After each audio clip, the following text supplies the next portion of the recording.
Hey everyone! Welcome back sa aming channel at for today, mag-unbox tayo ng Transformers. At kung nagtataka kayo kung bakit ako nag-unbox ng Transformers, ngayong 2024 ang 40th anniversary ng Transformers sa September 17 yon. At yung way ko ng pag-celebrate ng 40th anniversary ay binubuksan ko na yung mga naipon na Transformers dito sa storage. Teka, pakita mo na. Ayan, tara! Sa Siege galing to, yung Micromasters na sila Powertrain and Highjump.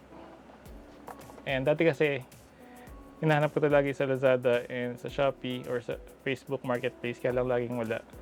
Kaya nagpatulong ako kay Eka para orderin sa Amazon. Ayun. So ngayon, dahil dito, pag di counted yung mga cassette tapes ni Soundwave, kompleto na yung mga Micromasters ng Siege at Earthrise sa collection ko. Hindi rin dapat kasali ano. Teka, may Amazon exclusive pa sa Target exclusive. So pag binilang yung mga yan, kompleto na ibang Micromasters. So ayan, ito yung front ng packaging. Ayan, nakalagay Siege, War for Cybertron Trilogy. Nabubulol pa. Tapos yung sa side, ganun pa rin. May naka-indicate lang ng Micromaster. Sa kabila, wala masyado makita. And sa likod ng packaging, yung product shots, yung robot mode and alt mode nila, high jump and powertrain. Tapos ito yung weapon mode nila. Yung kasama lang figure dito si Red Alert. Yan, sayang nasa pasita yung Red Alert ko. Sa bottom ng packaging ito, yung barcode. And buksan natin. So yan, natanggal na sa packaging sila Powertrain and Highjump. Tapos ito yung ibang contents ng packaging. Ito. Parang mas glossy na instructions at ibang language. Ayan. Ibang Micromasters walang ganito. Tapos ito yung kabila, yung merong English na instructions. Ayan. Silipin ko lang.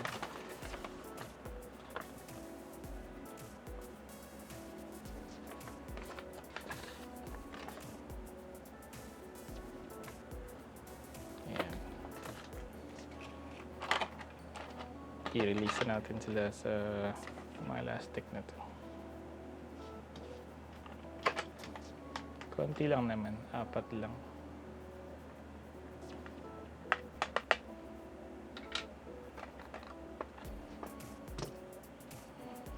Ayan, adjust ko lang konti yung camera. Ang taas pala. Okay, so ito na sila. Powertrain and Highjump. Pero yung hawak ko ngayon si Highjump. Ayan, sila yung Offroad Patrol ng Autobots ng Micromasters. Tama ba? Tama. Offroad Patrol sila. Teka. Ay, mag-focus.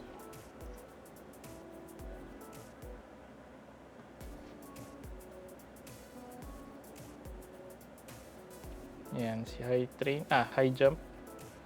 And ito naman si Autobot Powertrain. Yan.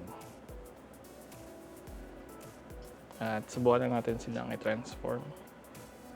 At unahin na natin i-transform si Highjump into alt mode. Yan.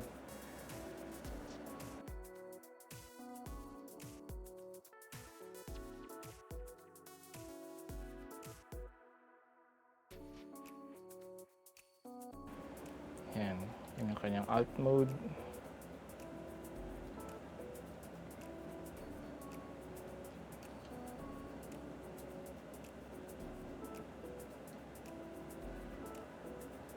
And ay naman si Powertrain.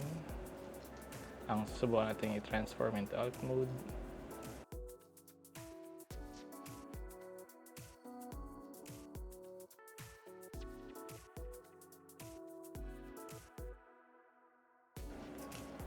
Ayan. So, yan yung alt mode nila. At subukan naman natin gawin yung kanilang weapon mode. Ayan, kumuha lang ulit ng isa pang model para sa transformation into weapon mode. Itong si Highjump and Powertrain. At, teka.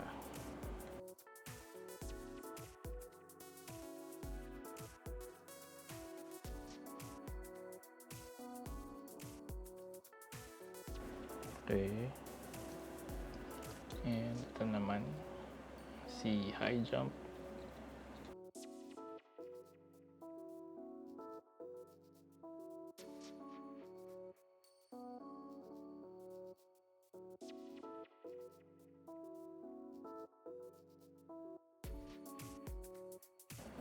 Ayan. Ito na yung weapon mode nila. Highjump and Powertrain. Medyo mabigat lang. Siguro kailangan kulit lagay ng hindi, yan. Parang kinakaya naman yung Optimus Prime. Akala ko kailangan ulit lagay ng Purge Wipe and Shine yung mga joints niya para mas ma-hold yung figure. Kasi medyo mabigat. Ayan. Meron pang first si Optimus. Ayan. So yun nga, katulad ng sabi ko kanina, dahil dito sa figures na to, na complete na yung Micromasters sa collection ko, yung modern versions nila. Kung hindi kasama sa bilang yung nasa Amazon and Target exclusive, yun, kompleto na sila. At ayan, dito muna tatapusin yung video.